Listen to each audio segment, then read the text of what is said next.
Sa Pilipinas, sobrang dami natin ang variation ng sinigang. Sinigang sa sampalok, sa miso, sa mangga. Pero ngayong umaga, lagyan natin ng twist yung normal na sinigang, ihawin natin yung baka at lagyan natin ng pakwan. So gagawa tayo ng grilled beef sinigang sa pakwan. Gamit ang pakwan, mayroon siyang natural sweetener na magbibigay ng balanse ng asim doon sa ating sinigang. So mag-aagaw ang asim at tamis, pati ang smoky flavor ng ating beef sinigang sa bakwan. Ako si Chef Migo Cabrera. Tikman ang sarap ng grilled beef sinigang sa pakwan dito lang sa Lasang Lokal. Tignan nyo naman yan mga kabarangay, ang napakasarap na tinatawag na tayo ng mga kaldero na yan. Ang tawag dyan ay sinigang na may pakwan, tapos grilled grabe. yung baka. Kita nyo naman yung tsura niyan. Ganda ng kulay. Pero pong kanin buhaghag. Ayan. Eto na, kasama Smoky. natin. Mausok. Chef Miko. Good morning, Chef. Miko Cabrera nagbabalik. Yes, good morning Ate Laven, Kuya Tony Pérez. morning. Good morning po sa lahat ng nanonood ng... Lato. Yun! Yes, Chef, so... gusto namin malaman ano yung mga ingredients na meron ka rito sa iyong sinigang sa pakwan. Grilled sinigang sa pakwan. Sa Pasko. Thank you Ate Love, no? So ngayon po sa grilled sinigang sa pakwan natin, syempre nandiyan yung ating baka. Anong parte ng baka yung pinaka-perfect sa ganyan? Para sa akin, ang pinaka-perfect yung tinatawag na short plate. O ito yung tinatawag na liempo ng baka. Sarap. Yun ng fat, meat fat. Pag lumambot yun, ako. Alam nyo naman. Ar. Fat is flavor. Yes. Ito natin Okay. yan. Siyempre, Kuya Tony Pérez, Ate Love, dahil summer, maglalagay tayo ng pakwan. Okay. Marami yan ngayon. At may kulay din. Meron tayong sibuyas, Oo. kamatis, Ganda ng kulay gabi. niyan. Para medyo malapot-lapot. Okay. Oo. At syempre, pampalasa lang. Aha. Maglagay lang tayo pampalasa. At sa gulay, may kangkong, okra, talong, sili. Tapos, At yung yeah. sili niya, green niya rin. Oo, para may Alright. smoky flavor. Yes. Tapos syempre, Natural sausawan ng sugars. sinigang mamaya, Aha. we have patis, kalamansi, sili. Yeah. Yeah, para lang mag-balance pa. Yes. Fight! Okay? Yun, so Let's start go. tayo magluto. Okay, Ano right. ang gagawin mo? First step, very straightforward lang para lang sa mga nanay, hindi na komplikado. Okay, Oo. okay. So I have here the beef. Ilagay lang yan sa ating pot na may water. Yun oh! Tapos ating pakwan, lagay lang yan. Agad-agad. Agad-agad, so, wala nang gisa.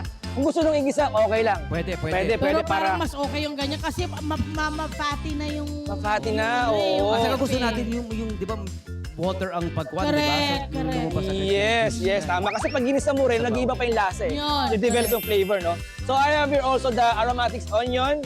And then yung ating kamatis. Sibuyas na pulang ginamit natin. Pwede puti. Sibuyas. Pwede puti ko ito. Pero mas maganda yung pula, mas Para sharp. may kulay, no? Oo, saka mas Oo, sharp tama. yung flavor niyan. Sarap. Tapos isasabay Gabi. ko na yung gabi. Mhm. Para lang, habang lumalambot yan, lumalapot yung sabaw. Aha. So, ipagluluto ng sinigang neto, parang sinigang na... Usual na sinigaw lang sa Oo, bahay. regular, oo. Ang pinagkaiba lang, maglalagay tayo ng smoky flavor at saka sweet na lasa dahil sa pakwan. Nice. Okay ba? Tapos pampalasa lang. Okay. So, via beef. Kailan mo iihaw yan? Ito ngayon, Ate Love, good question, no? Pag nalagay mo na lahat ng sangkap dyan, Mm. i-simmer 2 to 3 hours. Okay. Or para hanggang lumambot. Mhm. Oo.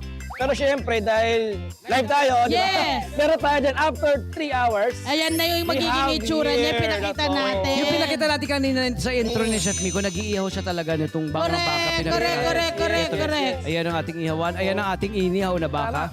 So kumikita na po ng Kuya Torbe at Ate Love, after 2 to 3 hours, pagkamantika yan eh. Correct ng Tapos kusa. yung sabaw niyan, nagiging kulay pula. Mm. Tapos yung pakwan na hindi naman matutudurog yan.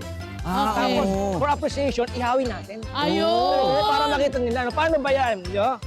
So, di ba usually pag nasa resort tayo, no? Naisip ko lang, no? Yung mga paklan siya na baon na sinigang. Yes. Lahat ng resort may ihawan. Aha. Para lang bida ka sa tropa mo, kapamilya mo, meron na akong iniyaw na sinigang. Yes. Ah, di ba? Okay ba?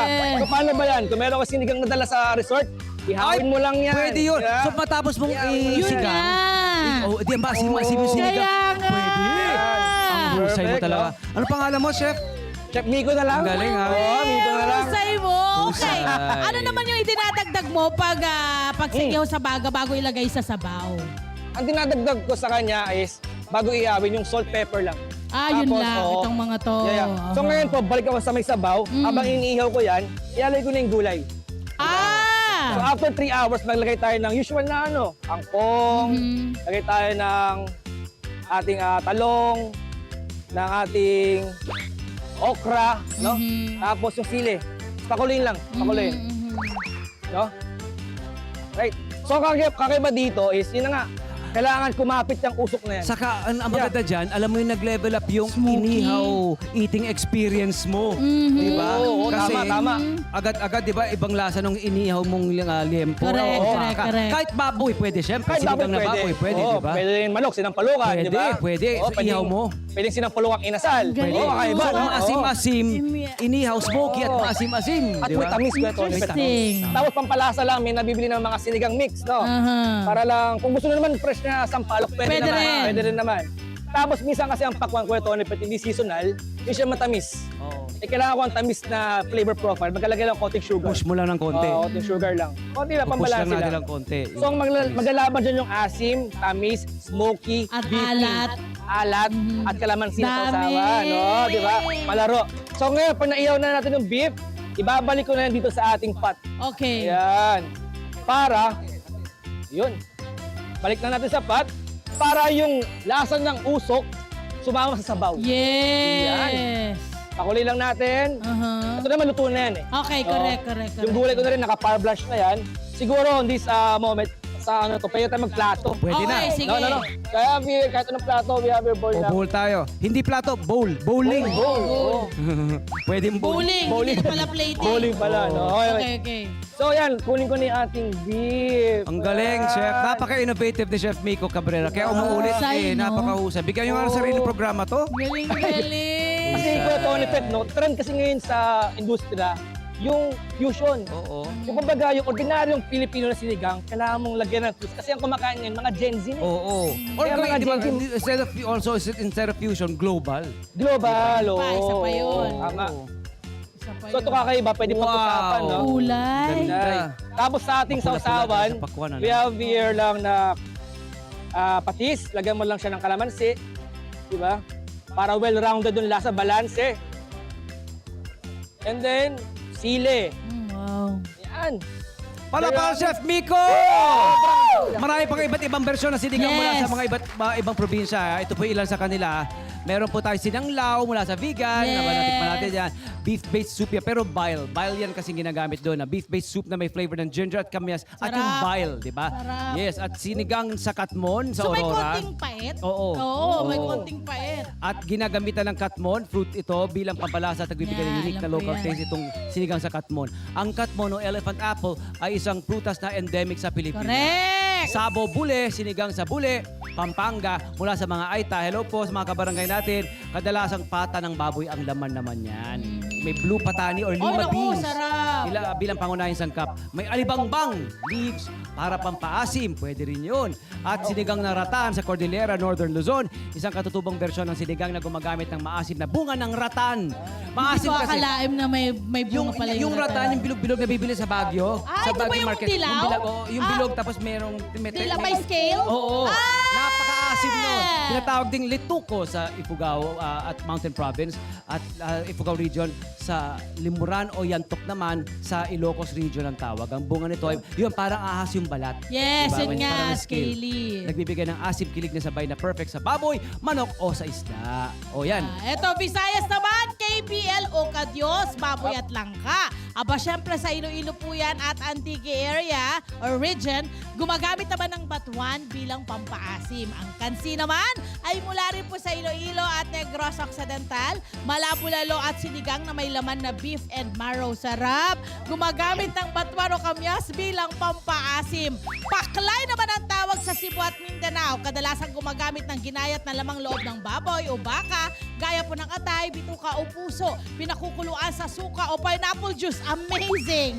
Sinigang po sa mangga ng Mindanao! Sa coastal regions ng Mindanao and Davao City, gumagamit ng hilaw na mangga bilang pampaasim, gumagamit ng pork ribs, beef o kaya ay salmon.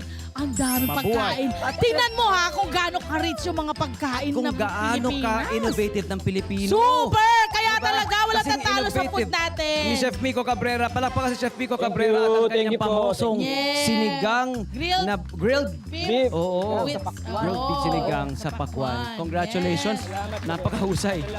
Well done, man. Sarap. Okay. Oy, patikin na natin, Chef Miko, sa Patikin mga na. Dali na. sa yung mga Maraming kaibigan salamat, doon, Miko. mga kapatid Thank you very natin. much. Thank you Yes, very much. mga Thank you, Chef kabarangay, Miko. subukan na rin lagyan ng pakwan ang inyong sinigang. Aba, malay nyo. Ay, Yan ay, pala yung ay. maging paborito yung sinigang from now on. Oo. Siguradong ma-enjoy yan ang buong pamilya. Masarap din itong gawing Sige baon na. sa mga summer outing. Hi! Sa mga naman dyan na profile, mga Kanet 25. This is Love a New Verbo. For more love, to the pet, and everything updates, just click the subscribe button and follow us on our Net25 social media pages at Net25 TV and Net25 Entertainment Facebook. See ya. I love ya.